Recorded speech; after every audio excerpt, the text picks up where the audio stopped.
हम लोग अपनी सनातन संस्कृति को भूलते जा रहे हैं, विदेशी संस्कृति को अपना रहे हैं। और सबसे बड़ा कारण यह है कि हम लोगों के अंदर, हिंदुओं के अंदर हम लोग जातियों में बटे हुए हैं।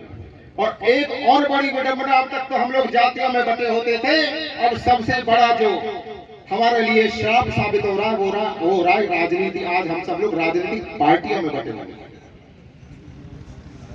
आज भाई भाई के ऊपर राजनीति में लड़ाई और संघर्ष होता है, एक दूसरे में द्वेष भावना पैदा होती है। मित्रों, सबसे पहले हमें इसे समाप्त करना होगा।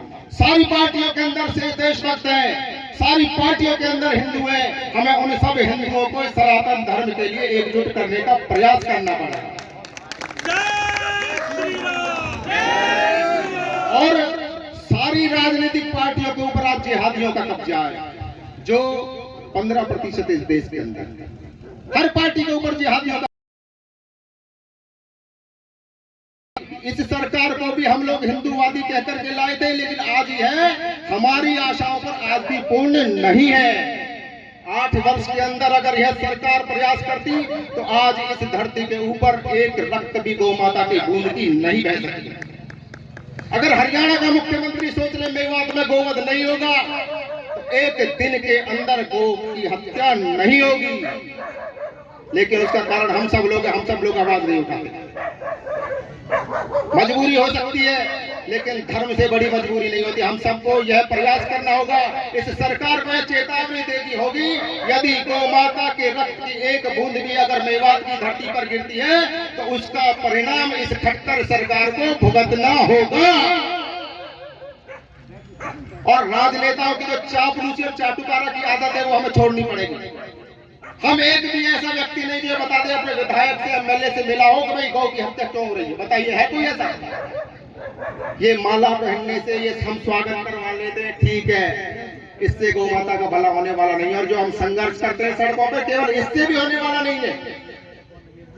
हमें राजनीति के ऊपर दबाव बनाना पड़ेगा।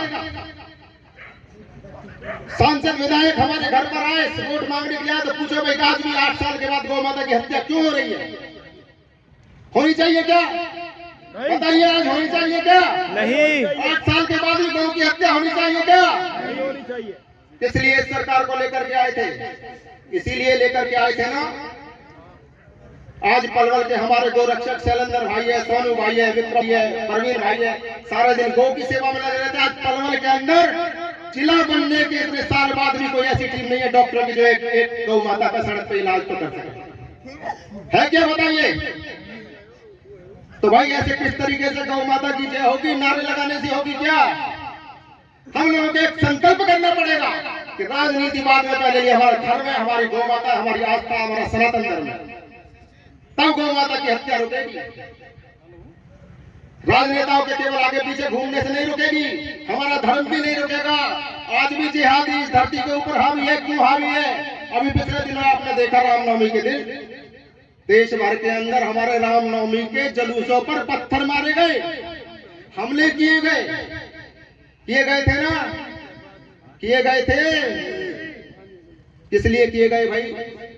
2 साल पहले अभी एक सीए सरकार लेकर के आई थी, उसका आंदोलन चला था, सीए का आंदोलन चला था, और सारे देश के अंदर मस्जिदों से पत्थरबाजी की जा रही थी। शुक्रवार के दिन नमाज पढ़ी और सारे लोग इकट्ठे होकर के मस्जिद से बाहर निकले और लूटपाट, सारे देश के अंदर आतंक का माहौल मचा दिया।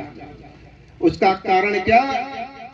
ये लोग आज भी राजनीति पर हावी हैं और हम लोग राजनीतिक चाटुकारिता करते हैं, सिर्फ इससे ज्यादा हमें कुछ आता ही नहीं। तो हमें इससे निकल करके देश बचाना, धर्म बचाना, तो सबसे पहले हमें अपने आप को मजबूत करना पड़ेगा, संघर्ष के लिए तैयार करना पड़ेगा, तभी गौ माता की जय होगी, गौ माता की रक्षा होगी, हिंदू धर्म की रक्षा होगी।